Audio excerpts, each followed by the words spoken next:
مفتی طارق مسعود کے بیانات کے لیے طارق مسعود آفیشیل کو سبسکرائب کریں۔ طارق مسعود آفیشیل۔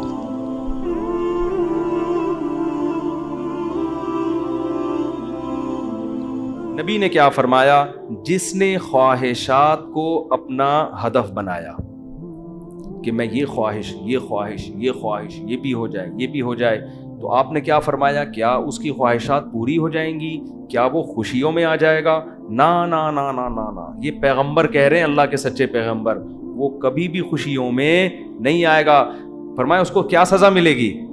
جعل اللہ من کانت الدنیا ہمہ جعل اللہ فقرہ بین عینیہ، دولت کے پیچھے بھاگے گا نا تو اللہ اس کے سامنے فقر و فاقہ کا خوف رکھ دیں گے۔ سمجھ رہے ہو؟ دولت کے پیچھے بھاگ رہا ہے، آ رہی ہے، مل بھی رہی ہے، لیکن خوف کیا ہوگا کہ یہ مجھ سے چھن نہ جائے، اس بات کی ٹینشن، یار یہ ختم نہ ہو جائے، یار یہ چھن نہ جائے، یار کوئی کاروبار کو نقصان نہ ہو جائے۔ بڑے بڑے کروڑ پتی فیکٹریوں کے مالک آتے ہیں، کہتے ہیں ایک لاشعوری سا خوف ہمیں ستاتا ہے، دنیا کی ہر نعمت ان کے پاس، مگر دماغ میں نا ایک کہہ رہے ہمیں خود بھی نہیں پتا ہم ڈر کس چیز سے رہے ہیں، لیکن سکون نہیں ہے، ایک لاشعور میں خوف ہے جو ہمیں مسلسل ستا رہا ہے۔ یہاں ایک آئے کئی سال پہلے، سفید ٹوپی، پوری پراپر داڑھی، اور جناب سفید کرتا، بڑے ایسے نورانی چہرہ اور پکے نمازی تھے، بہت بڑے تاجر۔ مجھے کہنے لگے مفتی صاحب میں ایک دل کی بات آپ سے شیئر کرنا چاہتا ہوں۔ میں نے کہا جی۔ کہنے میں نماز بھی پڑھتا ہوں، روزے بھی رکھتا ہوں، اہل اللہ کی صحبت میں بھی بیٹھتا ہوں، اور لیکن پتہ نہیں میرے دل میں سکون نہیں ہے، میرے دل میں سکون نہیں ہے۔ میں نے کہا آپ فیکٹری کے مالک ہیں، کوئی پرابلم ہے تو بتائیں۔ کہہ رہے نہیں کوئی پرابلم بھی نہیں۔ میں نے کہا آپ کے ساتھ بے سکونی پتہ ہے کیا ہے؟ میں جانتا ہوں آپ کی بے سکونی، آپ کو یہ ڈر ہے کہ اس فیکٹری کا کوئی نقصان نہ ہو جائے، جیسی زندگی ابھی ہے پتہ نہیں یہ ہمیشہ ویسی رہے گی بھی یا نہیں رہے گی۔ تو نماز تو آپ نے پڑھ لی، آپ نے زکاتیں بھی دے دیں، آپ نے روزے بھی رکھ لیے، لیکن یہ جو لاشعور میں خوف ہے نا، اس خوف کا کوئی ازالہ کرنے والا نہیں ہے، کیونکہ آپ کو پتہ ہے یہ شیورٹی، یہ گارنٹی کوئی بھی نہیں لے سکتا کہ تمہیں نقصان کبھی بھی نہیں ہو سکتا، کیونکہ آپ نے اپنی زندگی میں دیکھا ہے بڑے بڑے کاروبار چلتے ہوئے ٹھپ ہو جاتے ہیں، لوگ روڈ پہ آ جاتے ہیں۔ کہہ رہے ہیں بالکل آپ صحیح کہہ رہے ہیں، مجھے یہی خوف ہے۔ میں نے کہا اس خوف کا یہ علاج نہیں ہے کہ آپ اپنے کاروبار کو ہر طرح سے سیو کر لو، یہ تو وہ تو کرنا تو چاہیے سیو، لیکن یہ علاج نہیں ہے۔ میں نے کہا اس کا علاج یہ ہے کہ آپ یہ فرض کر لو کہ یہ چھن گیا آپ سے سب کچھ، ابھی برباد ہو گئی، اللہ نہ کرے فیکٹری میں آگ لگ گئی، اب ہوگا کیا؟ کہہ رہے کیا ہوگا؟ میں نے کچھ بھی نہیں ہوگا، صبح 2 پراٹھے آپ پھر بھی کھاؤ گے، رات کو سونے کے لیے چھپڑا آپ کو گندے نالے پہ یا فٹ پاتھ پہ مل جائے گا، کوئی بات نہیں، انجوائے کرنا، دنیا مسافر خانہ ہے، رہنے کی جگہ بولو نہیں۔ ہماری بیسک ضرورت ہے، جب شدید بھوک لگے، بھوک برداشت نہیں ہوتی ہے، کھانے کو روٹی مل جائے، یہ بیسک ضرورت ہے۔ نیند آئے تو سونے کے لیے جگہ مل جائے۔ یہ نیند ایسی عجیب چیز ہے، آپ اگر نہیں سونا، ایک وقت آتا ہے کہ آپ بچو گے بھی نا تو کانٹوں پہ بھی نیند آ جائے گی آپ کو۔ اب جیسے میرے ساتھ ہوتا ہے نا، نیند نہیں ہو رہی، ایک وقت جب بہت زیادہ جمع ہو جاتی ہے، پھر ہم نہیں بھی سونا چاہ رہے ہوتے ہیں، سو رہے ہوتے ہیں۔ میں ایک دفعہ سفر میں آ رہا تھا، بڑا لمبا بس کا سفر تھا، سونے کا ٹائم ہی نہیں ملا، تو جب ہم سکھر تک پہنچے نا، پرانی بات ہے 20-25 سال پرانی، تو میں ایسا سویا ہوں، کبھی اس کے اوپر جا کے دھڑام سے گر رہا ہوں، وہ اٹھا رہا ہے بھائی کیا کر رہے ہیں مولوی صاحب، پھر جب ادھر کو کر دو دھڑام سے اس کے اوپر گرا، وہ کہہ رہا ہے مولوی صاحب تمیز سے بیٹھو یار، پھر ادھر میں جاگنے کی کوشش کر رہا ہوں، لیکن یہ اللہ کی رحمت ہے کہ جو چیز ضروری تھی وہ اللہ نے آپ کے اوپر مسلط کر دی۔ تو میں نے کہا نیند کا بھی کوئی ٹینشن لینے کی ضرورت نہیں ہے، سونے کی کہیں بھی جگہ نہ ہوئی نا آپ کو، اور جب گہری نیند آتی ہے نا، انسان پہ مسلط ہوتی ہے، بے شک نرم گدا نہ بھی ہو، سونے کا مزہ خاندانی آتا ہے۔ آدمی کہتا ہے کہیں سر ٹکانے کی، کوئی بندے سے کہتا ہے تو خالی ہاتھ یوں رکھ کے کھڑا ہو جا تھوڑی دیر کے لیے، کہیں سر ٹکانے کی ذرا سی جگہ مل جائے، ایسا مزہ آتا ہے سونے میں۔ وہ جو سبزی والا جو میرے پیسے لے کے بھاگا تھا نا، وہ ٹھیلے پہ سوتا تھا رات کو، وہ رات کو ٹھیلے پہ سوتا تھا، اس کو سکون تھا نا، اس کی سکون نہیں تھا اصل میں، وہ تھک اتنا جاتا تھا نا فراڈ کر کر کے ادھر سے پیسے, تو رات کو آ کے اب اس کو جگہ نہیں ملی تو میں نے کئی دفعہ دیکھا ٹھیلے پہ سو رہا ہے. مزدور لوگوں کو دیکھ لو نا آپ, جہاں جگہ ملے سو جاتے ہیں وہ. تو میں نے ان سے کہا کہ ٹینشن لینے کا نہیں ہے, آپ کی بیسک ضرورت نیند ہے, وہ آ جائے گی, کہیں بھی آ جائے گی, بیٹھے بیٹھے سو جاؤ گے. اور کھانے کی ضرورت, اتنا رزق اللہ انشاءاللہ آپ کو دے دے گا. اور شدید بھوک میں تو میرے بھائی دال میں بھی وہ مزہ آتا ہے جو ایک مالدار کو قورمے بریانی میں آتا ہے. شدید بھوک لگ رہی ہو نا, دال کھانے کا اپنا مزہ. میں نے کہا دال مل جائے گی. پھر کہنے لگے بیوی بچوں کا کیا ہوگا, جب اتنی غربت ہوگی, خطرہ ہوگا تو بھاگ جائیں گے. میں نے کہا جو خود سے بھاگے اسے بھاگنے دو, ٹھیک ہے نا, جو خود سے بھاگے اسے کوئی ٹینشن. مسافر خانہ ہے نا بھائی. نیک بیوی تو وہ ہوتی ہے جو آپ کی شریک حیات ہے. جب دولت تھی اس وقت بھی ساتھ, جب غربت تھی اس وقت بھی ساتھ. تو اگر غربت میں وہ بھاگ گئی, بولو اے اللہ اچھا ہوا تو نے زندگی میں ہی جان چھڑا دی. کیا خیال ہے بھائی؟ اور میں نے کہا جب دوبارہ پیسہ آئے تو پھر اس کو لے کے نہ ہو, بولو اب وہیں رہو. اب کیا کرنا ہے بھائی, غیرت مند آدمی تھوڑی ایسی چیزیں پالتا ہے لے کے. تو میں نے کہا بھاگتا بھاگتا کوئی ہے نہیں آج کل, لیکن اگر بھاگ گئی ٹینشن نہیں, مسافر خانہ ہے, ویسے بھی مر جاتے تو قبر میں دفنا کے آ جاتی وہ. تو کوئی ٹینشن نہ لو میرے بھائی, کسی چیز کی ٹینشن لینے کا بالکل بھی نہیں ہے. ہم مسافر خانہ ہے, ہماری فیکٹریوں کو اللہ نہ کرے آگ نہ بھی لگے تو بھی تو مرنا ہے نا. ارے فیکٹری تم نہیں مرے, فیکٹری مر گئی, یہ زیادہ اچھا ہے. اس سے بہتر کہ تم مر جاتے اور فیکٹری بچ جاتی. کوئی فرشتہ آئے اور کہے اللہ نے مجھے حکم دیا ہے اس کی فیکٹری کو آگ لگوا دو, لیکن اس کو آپشن دے دو کہ تو مرے یا تیری فیکٹری کو مار دیں. آدمی کہتا ہے بھائی مزدوروں سمیت مار دے اس پوری فیکٹری, مجھے بچا لو. یہی ہوگا نا, مجھے بچا لو. تو ان کو تھوڑا سکون ہے. میں نے کہا آپ کا مسئلہ یہ ہے کہ آپ نماز پڑھتے ہیں, علماء کے پاس بھی بیٹھتے ہیں, مگر آپ نے دل میں دنیا کی محبت کے گٹر ابل رہے ہیں آپ کے. ہمارے حضرت فرمایا کرتے تھے بہت سے لوگ ایسے ہیں, بڑی بڑی داڑیاں, تہجد گزار, اور جناب بڑے ہر بات پہ درود شریف, لیکن دل میں دنیا کی محبت کے گٹر پالے ہوئے ابل رہے ہیں. یہ ایسے جیسے اللہ کی محبت کے چشمے ابلتے ہیں نا, تو دنیا کی محبت کے چشمے نہیں ابلتے, گندگی کے گٹر ہیں جو ابلتے ہیں. تو کہتے ہیں ان کے دل میں گندگی نہیں ہے, گندگی کے دنیا کی محبت کی جو ایک گٹر ہے نا, گٹر, وہ گٹر ابل رہے ہیں. جس کو یہ مثال سمجھ میں نہ آتی ہو, بارشوں میں ہماری گلی کو آ کے دیکھ لیا کرے گٹر کیسے ابلتے ہیں, تو وہ پتہ چل جائے گا کہ یہ ہے جو گند نکلا ہوا ہے. اس گند کو نکالو. کیا کہا پیغمبر نے ہود علیہ السلام نے اپنی قوم سے, صالح علیہ السلام نے اپنی قوم سے, تتخذون مصانع لعلکم تخلدون, اے میری قوم تم گھر اتنے مضبوط بناتے ہو جیسے تم نے ہمیشہ رہنا ہے, اتنا پیسہ ان دیواروں میں کیوں پھونک رہے ہو؟ حالانکہ وہ حلال پیسوں سے گھر بنا رہے تھے بھائی, حرام سے تھوڑی بنا رہے تھے, حرام سے نہیں بنا رہے. پھر بھی پیغمبر اعتراض کر رہے ہیں کہ موت کو بھول گئے ہو تم, اتنا سریا بنیادوں میں ڈالا جا رہا ہے. لوگ بتا رہے تھے ہم نے یہ سریا ڈالا. میں کہتا ہوں اپنی ہڈیوں میں تو کیلشیم ہے نہیں تمہارے, پہلے اپنی ہڈیوں میں سریا ڈالو بھائی. ہڈیاں بوسیدہ ہو رہی ہیں, کھوکھلی ہو رہی ہیں, اور مکان کی مضبوطی پہ انسان فخر کر رہا ہے. تو نکالو اس گٹر کو, ایسے جھٹک دو. ہمارے حضرت ایک ذکر بتایا کرتے تھے کہ رات کو نا تنہائی میں بیٹھ کے یہ ذکر کیا کریں. یہ ذکر حدیث سے ثابت نہیں ہے, صرف ٹریننگ کے لیے ہے, ٹریننگ کے لیے, اپنی اصلاح کے لیے. اس لیے اس کو سننا سمجھنا جائز نہیں ہے. وہ ذکر کرواتے تھے, بہت سے اکابر کرواتے ہیں یہ کہ لا الہ الا اللہ. لا الہ میں کیا کرنا ہے؟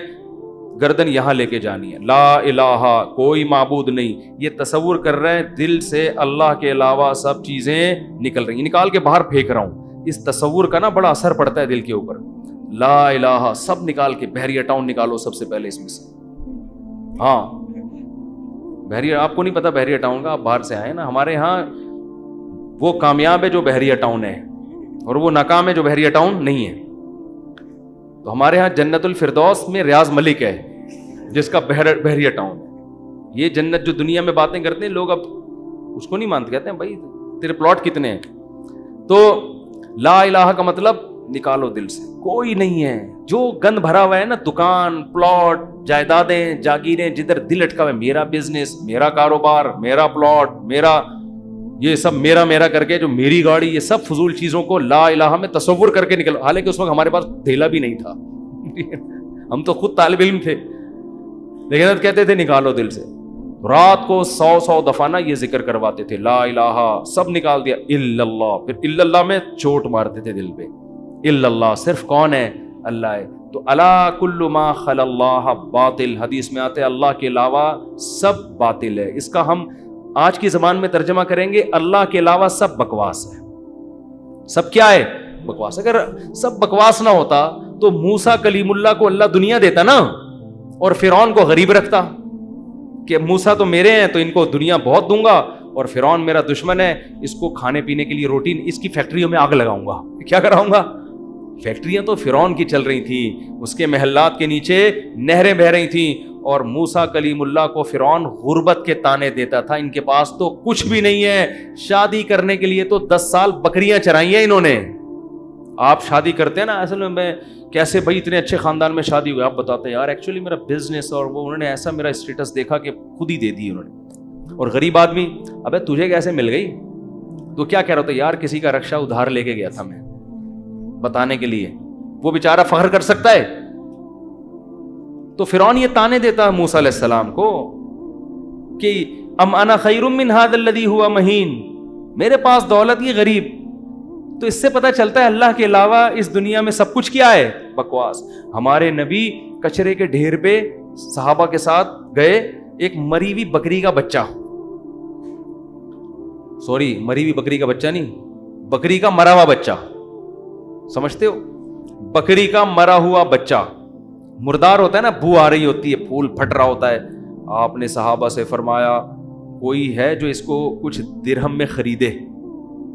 صحابہ نے کہا یا رسول اللہ اس گند کو کون خریدے گا؟ آپ نے فرمایا اللہ کی نظر میں اس دنیا کی حیثیت اس سے بھی کم ہے۔ جو ہم اس کو لفٹ کرا رہے ہیں نا، میرا پلاٹ، میری گاڑی، چند اصل میں یہ سمجھ میں آتی نہیں ہے، آنکھ بند ہوگی تو سمجھ میں آ جائے گا یار کس چیز پہ میں نے محنت کی۔ تو دل سے دنیا کی محبت نکالو، اور یہ ذکر تنہائی میں اجتماعی نہ کریں، ایک بدعت نہ بن جائے۔ ہاں لاؤڈ اسپیکر کھول کے بھی مسجدوں میں ہو رہا ہے، ایک ٹوپی ڈرامے شروع ہو جاتے ہیں، ہر چیز کو نا لوگ انٹرٹینمنٹ کا ذریعہ بنا لیتے ہیں۔ اب یہ ذکر میں نے بتا دیا تو اب پتہ چلا مسجدوں میں پروگرام چلے، آئیے ہمارے ہاں 3:05 پہ ذکر ہوگا، پھر ہاں ہو رونا دھونا کرنا کرانا کچھ بھی نہیں ہوتا۔ تو تنہائی میں بیٹھ کے اگر 100 دفعہ ایسے کر لیں، لا الہ، ہلکی آواز کے ساتھ، لا الہ الا اللہ، لا الہ الا اللہ، لا الہ الا اللہ، آپ کئی دن تک کنٹینیو کریں گے، آپ کے دل کی کیفیت بدلنا شروع، پھر آپ کو لگے گا یار لا الہ کوئی نہیں ہے، سب بکواس ہے۔ پھر کوئی آپ سے آ کے کہے گا نا ابے بحریہ ٹاؤن، آپ کہو گے میں تو رات کو 100 دفعہ دل سے یہ بحریہ ٹاؤن نکالا ہے میں نے، تو کس بحریہ ٹاؤن کی بات کر رہا ہے؟ دنیا رکھو ضرور، ایسا نہ ہو کہ پلاٹ ہی بیچ دیں صبح اٹھ کے۔ 3 پلاٹ تھے بحریہ ٹاؤن میں بچوں کے لیے رکھے ہوئے تھے، لا الہ الا بحریہ ٹاؤن نکال کے صبح کا اٹھا کے دے دو کسی کو بس۔ تو اتنا کریں جتنا افورڈ کر سکتے ہیں۔ یہ تو ہمارے نبی نے تو رکھا ہی نہیں نا، لیکن ہمیں حکم ہے، ہم کمزور لوگ ہیں، رکھ لو اگر اللہ نے وسائل دیے ہیں۔ دل نہ لگاؤ، دل لگانے کا کیا مطلب ہے؟ فیکٹری اس لڑکے نے رکھی تھی مگر دل میں بھی رکھی ہوئی تھی، تو میں نے کہا دل سے فیکٹری کو کیا کرو؟ نکال دو۔ جب نکالو گے تو کیا ہوگا؟ دل میں محبت ہے یا نہیں ہے، اس کی علامت ہے چھوٹ جانے پہ نقصان کتنا ہوتا ہے۔ دیکھو بہت سے لوگ اپنی بیوی سے کہتے ہیں میں تم سے بہت محبت کرتا ہوں، پتہ چلے گا مرنے پہ نقصان کتنا ہوتا، افسوس کتنا ہو رہا ہے آپ۔ رہتے تو سبھی میاں بیوی اکٹھے ہی ہیں نا، کیا خیال ہے؟ صبح وہ ناشتہ بنا کے دے گی، آپ کھا لو گے، آپ کے بچوں کو سب محبت سے ہنسی خوشی زندگی گزر رہی ہے۔ اس سے تھوڑی پتہ چلتا ہے کہ آپ کو اس سے محبت بھی ہے یا نہیں ہے۔ اگر وہ مر جائے، اس کو کینسر ہو جائے، آپ کے دل میں آئے کہ چلو یار، بعض نہ اوپر سے ڈاکٹر صاحب بہت ٹینشن میں، اندر سے یار خود سے جا رہی ہے، جانے دو۔ جیسے ایک 2 نمبر مولوی صاحب تھے بدعتی، وہ تقریر کرتے تھے چوری حرام، چوری حرام، چوری حرام۔ ایک دن ان کے گھر میں کھانا نہیں، تو ان کی بیوی نے کہا کیا کروں بھائی؟ انہوں نے کہا پڑوسیوں کی مرغی چوری کر لو۔ انہوں نے کہا بھائی پڑوسیوں کے آپ تو خود چوری کے خلاف بیان کرتے ہیں۔ اس نے کہا بھائی ہم شوربے سے لگا کے کھا لیں گے، بوٹیاں چوری کی تو بوٹیاں ہوں گی نا، بوٹیاں نہیں کھائیں گے ہم۔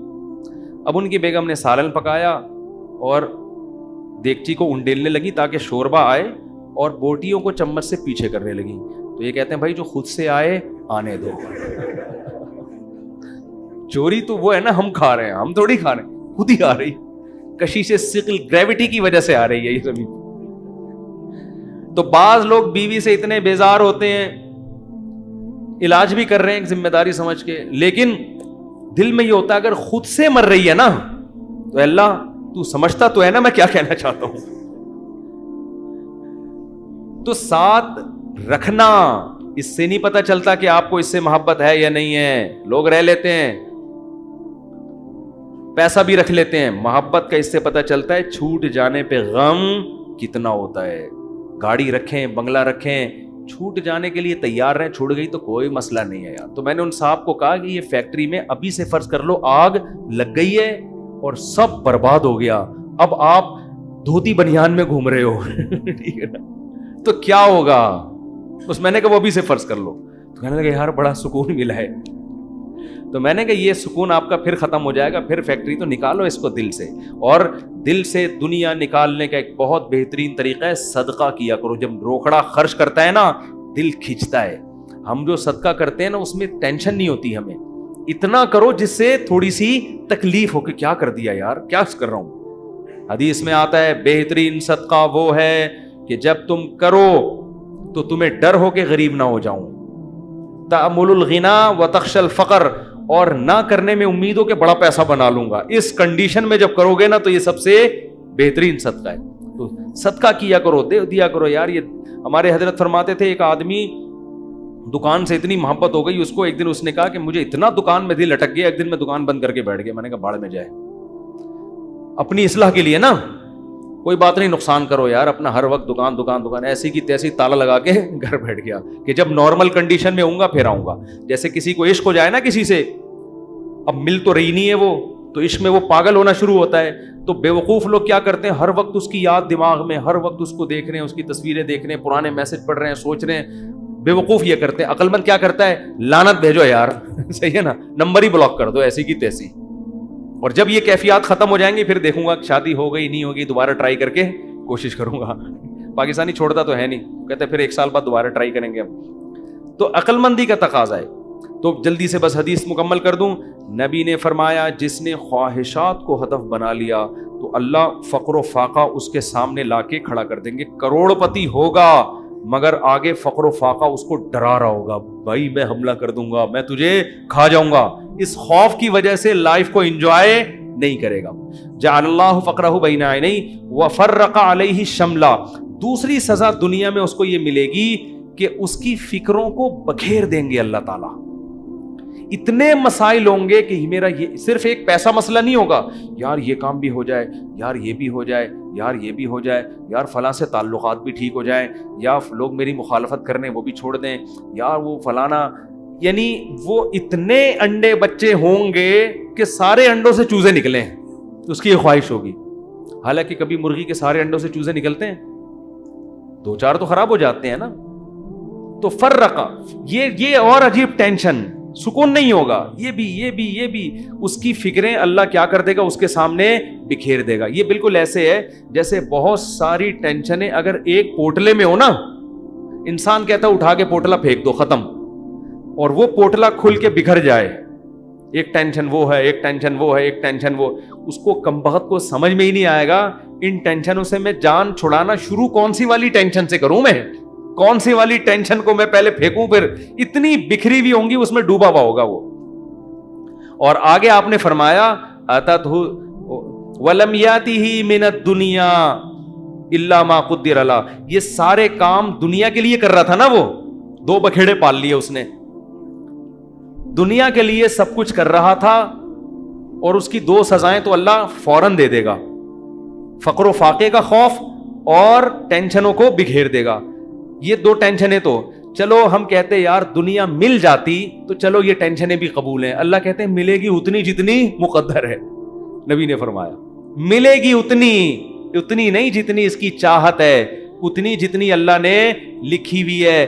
اگر یہ زیادہ کی کوشش کرے گا تو ہو سکتا ہے دھیلا بھی نہ ملے, اور ہو سکتا ہے ڈبل مل جائے. تو یہ بھی اس کی چاہت پہ نہیں ہے, یہ کس کی چاہت پہ ہے, اللہ کی. تو یقینی پھر بھی نہیں ہے وہ, پھر میں چٹکلا سنا دوں نا, یقینی پھر بھی نہیں ہے. ایک آدمی کو بیوی اچھی نہیں لگتی تھی, بیچاری نے ہر طرح سے کوشش کر لی کہ میں اپنے میاں کو اچھی لگوں, اچھی پھر بھی نہیں لگ رہی اس کو. ایک دن وہ بڑی خوبصورت لپسٹک اور خوبصورت زیور اور خوبصورت ساڑی اور بڑا خوبصورت لباس، ہر چیز بڑی وی آئی پی پہن کے آ گئی. اب یہ بیوی کی تعریف کر رہے ہیں، یار کیا خوبصورت چوڑیاں پہنی ہوئی ہیں. کہہ رہی تھینک یو، آپ کا بہت شکریہ. کیا خوبصورت ساڑی. کہہ رہی وہ لڈو پھوٹ رہے ہیں کہ آج تو میرا میاں بڑا خوش ہے. بہت اچھا ماشاءاللہ ڈریس آپ نے، کیا خوبصورت لپسٹک. ایک چیز کی تعریف کر کہتے ہیں اچھی پھر بھی نہیں لگ رہی. اتنا کچھ اچھا پہنا ہوا ہے مگر تو پھر بھی اچھی نہیں لگ رہی. یہ مطلب ہے اس حدیث کا کہ اتنی ٹینشنیں اٹھانے کے بعد ہو سکتا ہے دنیا ملے پھر بھی نہیں، وہیں کا وہیں کھڑا رہے جہاں سے چلا تھا. اور اس کے مقابلے میں آپ نے فرمایا من کانت الآخرۃ ہمہ، جس نے اس دنیا کو پسے پش ڈال کے کہا میرا ہدف آخرت ہے. یہ دنیا اصل ہدف ہے ہی نہیں. ملے ٹھیک ہے، نہیں ملے ایسی کی تیسی. یہ ایسی کی تیسی یاد رکھ لیں. ملے ٹھیک ہے، بحریہ ٹاؤن میں پلاٹ مل گیا ٹھیک ہے، نہیں تو گندے نالے پہ لے لیں گے. مل گیا ٹھیک ہے، نہیں تو ریڈی لگا لیں گے. مل گیا ٹھیک ہے، نہیں تو ویسے ہی بیٹھ جائیں گے. ٹھیک ہے نا. یہ جس کا یہ خوف، اور اصل کیا ہے آخرت. مجھ سے گناہ نہ ہو جائے کوئی، اگر ہو جائے تو جلدی سے توبہ کر کے اللہ کو مناؤں. آپ نے فرمایا جس نے آخرت کو ہدف بنا لیا، جنت تو بعد میں ملے گی، کچھ انعامات دنیا میں ملنا شروع ہو جائیں گے. پہلا انعام جعل اللہ شملہ جمع لہ من کانت الآخرۃ ہمہ جعل اللہ غناہ فی قلبی. اس کو فقر و فاقہ کا خوف تھا نا، فرمایا اس کے دل میں اللہ غنا، اس کے دل کو مالدار بنا دے گا. اس کو ایسا لگے گا یار جتنی میری ضرورت نہیں ہے اللہ نے رزق کی بالٹیاں میرے اوپر انڈیل دی ہیں. میری ضرورت صبح 2 روٹی کی ہے اور روٹی کے بجائے اللہ پراٹھے کھلا رہا ہے. عجیب بات ہے یا نہیں ہے؟ میری ضرورت تھی صرف چائے پراٹھا مل جائے اور اللہ مجھے انڈے بھی کھلا رہا ہے. نہیں یار یہ سمجھ میں تو رہنے دو، بس یہ آخری ہے. آپ لوگ بھی بہت تھک گئے ہوگے نا. میری ضرورت تھی کہ میں کسی طرح بس روٹی اور پانی مل جائے نوالا حلق میں اتار لوں، کیونکہ مسافر خانہ ہے نا. ارے بس میں سفر کر رہے ہو، ٹرین میں سفر کر رہے ہو، شدید بھوک لگ رہی، آدمی کہتا ہے یار 2 نوالے کہیں اسٹیشن سے خرید کے لے آگے پھپھو کا گھر آنے والا ہے پشاور میں، چاچو کا گھر آنے والا ہے، تو مزے ہی مزے بکرے رکھے ہوئے وہاں پہ. سفر کی ٹینشن تھوڑی لے گا، پھر کیوں لے گا ٹینشن؟ وہ لوگ کہتے ہیں یہ سیٹ سفر میں تجھے جو ہے نا ٹرین میں بڑی بہترین سیٹ ملی لیکن تیری نہیں ہے، یہ تجھے چھوڑنی پڑے گی. آدمی کا تو کیا مسئلہ ہے یار، میری ہو وسیم بھائی کی ہو، مجھے تو بیٹھنے سے مطلب ہے. تو کہتا ہے گھر میرا ذاتی ہو یا کرائے پر ہو، رہنے سے مطلب ہے. بنایا وسیم بھائی نے کروڑوں روپے کا، 20-25 ہزار کرایہ دے کے میں رہ رہا ہوں، لائف کو انجوائے میں کر رہا ہوں. بے وقوف وہ ہے جس نے بنایا. سمجھ میں آ رہی ہے کہ نہیں آ رہی؟ یار تمہارے پاس اپنی گاڑی نہیں، تم ٹیکسیوں میں جاتے ہو، کوئی بات نہیں یار، ٹیکسی خریدی اس نے، میں 500 روپے دے کے سفر میں کر رہا ہوں. تو میری ضرورت تو نہیں تھی. لوگوں تو پیدل سفر کیے ہیں اتنے لمبے لمبے. موسیٰ علیہ السلام تو مصر سے مدین پیدل گئے ہیں، اور ہم یہاں سے صدر پیدل نہیں جا سکتے. تو ہماری ضرورت تھوڑی ہے، لیکن اللہ نے اتنا احسان کیا، گرین بس بنا دی بھائی. امام مہدی کے آنے سے پہلے کراچی میں گرین بس چل پڑی. سبحان اللہ. جس کراچی میں گٹروں کے ڈھکن نہیں ہیں اس پر اللہ نے اتنا انعام کیا، گرین بس چل رہی ہے. اور کچھ لوگ تو ہمارے ایسے ہیں 50 روپے دیکھ کر صبح سے لے کے رات تک ایئر کنڈیشن کے چکر میں بیٹھ گئے، وہ کہ گھر میں گرمی لگ رہی ہے تو 50 روپے دو اور اے سی میں لائف کو کیا کرو، انجوائے کرو. ایسے بھی لوگ ہیں. وہ سنا ہے پھر انہوں نے کوئی قانون چینج کیا. شروع میں ایسا آیا تھا کہ 50 روپے تو بیٹھے رہو کوئی نہیں پوچھے گا، تو لوگ صبح فجر کے بعد جا کے بیٹھ گئے کھانا وانا لے کے، رات کو اتر کے گھر آ گئے. انہوں نے کہا سارا دن آج ٹھنڈک میں ہم نے گزارا ہے. ٹھیک ہے نا. تو نبی نے فرمایا جعل اللہ غناہ فی قلبی، اللہ اس کے دل میں غنا. تبھی تو میں نے بعض غریبوں کو بڑی پرسکون لائف میں دیکھا ہے. ایک غریب کے 10-15 بچے تھے، میاں بیوی اور پھر ماں باپ بھی اسی کے ساتھ، اور وہ موسمبیاں بیچتا تھا ٹھیلے پہ.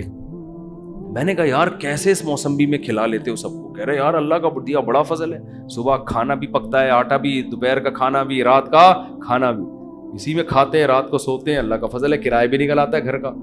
میں نے کہا یہ دیکھو، ایک وہ فیکٹری والا ہے جو کہہ رہے لاشعور میں کیا ہے، مجھے خوف ہے. خوف کیوں؟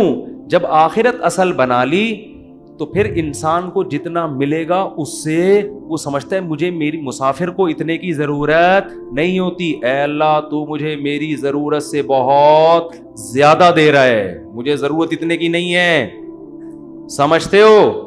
بلکہ اگر گاڑی نہیں بھی ہوگی کہے گا اللہ تو نے پاؤں سے معذور لوگ پیدا کیے ہیں، میری دونوں ٹانگیں سلامت ہیں جو کانپ بھی نہیں رہی ہیں. بعض لوگوں کی ٹانگیں کانپ رہی ہیں نا، تو میری دونوں ٹانگیں سلامت ہیں. یہ بڑی فضیلت کی بات ہے. تو ہر چیز پہ کیا رہے گا وہ خوش. ہم اب دیکھو یہ باتیں جب انسان کسی کی زندگی میں دیکھتا ہے نا پھر سمجھ میں آتی ہے. اس لیے کہتے ہیں بزرگوں کی صحبت بہت ضروری ہے. ہم نے یہ چیزیں اپنے شیخ میں دیکھی ہیں. انتہائی غربت میں بھی کہتے تھے اللہ نے اتنے انعامات کیے ہیں کہ مجھے شرم آتی ہے کہ اللہ تیرے احسانات کا ہم کچھ بھی تو بدلہ نہیں دیا نا. حالانکہ کیا تھا، ہمارے شیخ کے پاس کوئی اپنی پراپرٹی نہیں، کرائے کے گھر پہ ساری زندگی گزاری، اور دل سے کہہ رہے ہوتے تھے اللہ. اور کبھی کوئی پریشانیاں ماضی کے بیان بھی کرتے نا تو وہ کہتے میں صرف آپ کو سبق دینے کے لیے بتا رہا ہوں، ورنہ وہ بیان کرتے ہوئے مجھے شرم اتنی آ رہی ہے کہ اللہ کہے گا 2-4 پریشانیاں میں نے تجھے زندگی میں کیا دی اور تو لوگوں کے سامنے گاتا پھر رہا ہے. شرم آتی تھی ان کو. ہمارے یہاں زندہ رہنے کا کتنا شوق ہے نا لوگوں کو، بڑی عمر. حضرت کہتے ہیں جب میں 63 سال کا ہو گیا تو مجھے تو اب شرم آنے لگی، یار ابھی بھی میں زندہ ہوں، کتنے لوگ دنیا سے چلے گئے. اب ایسا نہ ہو کسی بوڑھے کو جا کے آپ کہیں کہ آپ کو شرم آنی چاہیے، یہ تو بھائی بدتمیزی کی بات ہوگی. بوڑھوں کے لیے دعا کریں اللہ ان کو اور زیادہ لمبی عمر دے، کیونکہ جب آپ 63 کے ہوگے آپ کو شرم ورم نہیں آئے گی. آپ کہوگے یار کس طرح بچ جاؤں میں، اور کوشش بھی کرو ان کو بچانے کی. کیونکہ بعض بیوقوف ہوتے ہیں. ہمارے ایک رشتے دار ہیں جا کے ہمارے نانا سے بول دیا کہ اتنی لمبی عمر سے اللہ نے پناہ مانگی ہے. وہ 99 سال کے ہو گئے تھے. تو ہم نے کہا بھائی کم بخت یہ ان کے سامنے کہنے کا تھوڑی ہے اتنی لمبی عمر سے اللہ نے پناہ مانگی ہے. تو جعل اللہ غناہ فی قلبی، اللہ اس کی طبیعت میں کیا پیدا کر دے گا غنا. جب ملے گا لوگوں سے لوگ کہیں گے اپنا گھر ابھی تک نہیں بنایا. کہہ رہے یار بنایا تو وسیم بھائی نے تھا، رہ کون رہا ہے، میں ایسا انجوائے کر رہا ہوں. نل کے توڑو، دیواروں کو نیلا پیلا کرو. کرایہ دار جو واٹ لگاتے ہیں، بچوں نے وائٹ بورڈ بنایا ہوتا ہے دیواروں کو، کیلیں ٹھوکو اس میں ایسی کی تیسی کر کے. جب زیادہ غصہ آئے وہ نکال دے تو نکل کے دوسرا لے لو. کرائے پہ تو ہر جگہ گھر مل جاتے ہیں. تو وہ خوش رہے گا، خوش. اور آپ نے دوسرا انعام کیا بتایا، جعل اللہ غناہ فی قلبی وجمع له شملا. ساری ٹینشنیں اللہ جمع کر کے ایک پوٹلے میں بند کر دیں گے. اس کو بتا دیں گے تیری یہ 2-4 ٹینشنیں، اس سے زیادہ دنیا کے غم بھی اس کے 2-4 ہی ہوں گے، اس سے زیادہ نہیں ہوں گے. ایک کمانے کو غم ہوگا جو میرا بیان سنتا ہے میری شادی ہو جائے، بس ٹوٹل غم، ٹوٹل پوٹلے میں یہ 2-4 ہی غم ہیں اس کے. دنیا دار آدمی کے غم ایک تو بہت بڑا پورٹل ہے اور وہ بھی کیا ہے، بکھرا ہوا ہے. اور اس کے 2-4 اگر ہوں گی بھی تو وہ ایک پورٹلے میں جمع لہو، اللہ اس کو کیا کر دے گا، جمع. یار بس ابا بیمار ہیں اور کوئی خواہش نہیں ہے، ابا ٹھیک ہو جائیں. خواہشات کیا ہو جاتی ہیں، محدود. زیادہ لمبی چوڑی خواہشات ہیں ہی نہیں دنیا میں، مسافر خانہ ہے بھائی. وجمع لہو شملا. اور آپ نے فرمایا وآتتہ الدنیا وہی راغمہ. پہلے والے کی حالت کیا تھی، سب کچھ کر لیا، اچھی پھر بھی نہیں لگ رہی. وہی تھا نا، ملا پھر بھی نہیں. فرمایا اس کے پیچھے دنیا آئے گی، ناک رگڑتے ہوئے ذلیل ہو کے آئے گی. یہ دنیا کو لفٹ نہیں کرائے گا. اس حدیث کا مطلب سمجھنا ہے نا. اہل اللہ کی زندگیاں دیکھو، ہم نے دیکھی ہیں. ایسے رزق کے دروازے کھلتے تھے ان کو. ہمارے حضرت کے پاس جب نوٹوں کی گڈیاں آتی تھی نا، جب رزق کے دروازے کھلے، حضرت سے گنا نہیں جاتا تھا، کیونکہ حضرت کا ٹائم بڑا قیمتی تھا. گنتے تھے یار یہ کیا مسئلہ ہے یار. کئی دفعہ نا 2-2, 3-3 نوٹ گن لیتے تھے، پھر کہتے تھے بس وہ دے دینا جتنے بھی ہیں. اور آپ کے پاس آئے، بیٹھ کے یوں کر کے نا 6 دفعہ تھوک لگا کے، یار یہ پھر لائٹ میں دیکھ رہا ہے. ہمارے محلے میں ایک بندہ رہتا تھا، کوئی اس کو جانتا نہیں ہے، بہت پرانی بات ہے اس لیے غیبت نہیں آئی. وہ اتنا کنجوس دکاندار تھا، اس کا نام بنیا رکھا ہوا تھا لڑکوں نے. اس وقت چمنی اٹھنی بھی چلتی تھی. چمنی چارہ نے 1 روپے کا 1/4. ہمیں یاد ہے ہم کوئی چیز خریدنے آتے نا چمنی، تو وہ چارہ نے کو نا یوں کر کے دیکھ رہا ہوتا تھا کہ نقلی تو نہیں ہے. ابے چارہ نے کہاں سے کوئی نقلی چھاپے گا یار. اتنا دیکھ رہا ہوتا تھا یوں کر کے نا اس کو. اس کا نام لڑکوں نے رکھ دیا تھا بنیا. ٹھیک ہے نا. تو ایسا دل میں ہوس، ایسی ہوس، گن رہے ہیں بیٹھ کے بار بار. تو ہم نے دیکھا ہے، تو نبی نے فرمایا آتتہ الدنیا، دنیا اس کے پاس آئے گی، اور یہ استغنا کے ساتھ. وہی راغمہ، یہ دنیا کے پیچھے ناک نہیں رگڑے گا، دنیا اس کے پیچھے ناک رگڑے گی، ذلیل ہو کے آئے گی اس کے پاس. اور یہ لفٹ نہیں کرائے گا، محبت نہیں دے گا اس کو. اکرام تو کر لے گا، عزت تو دے گا کہ بھئی آ رہی ہے آنے دو. محبت نہیں کرے گا اس سے، وہ بھائی ہم فنا چیزوں سے دل نہیں لگاتے. پلاٹ مل گیا بحریہ ٹاؤن میں، اچھی بات ہے ماشاءاللہ. نہیں ملا کوئی بات نہیں، اور مل گیا زیادہ تھوڑی دل لگانا ہے اس کو لفٹ تھوڑی کرانی ہے زیادہ. ہر وقت اسی پر آپ کو پتہ ہے میرے 3 پلاٹ ہیں بحریہ ٹاؤن میں، آپ کو پتہ ہے میرا گھر بن گیا ہے، آپ کو پتہ ہے یہ ہے، آپ کو پتہ ہے وہ ہے، ہر وقت پاگلوں کی طرح چیخ رہے ہوتے ہیں. تو اس لیے دل کا سکون چاہتے ہو تو اس دنیا کو دل سے جھٹک کے نکال دو، ایسی کی تیسی. صحیح ہے نا؟ اور ہدف کس کو بناؤ؟ آخرت کو. اور اس میں یہی ہے گناہوں سے بچو بھائی. اللہ تعالی ہم سب کو سمجھنے کی، عمل کرنے کی توفیق عطا فرمائے.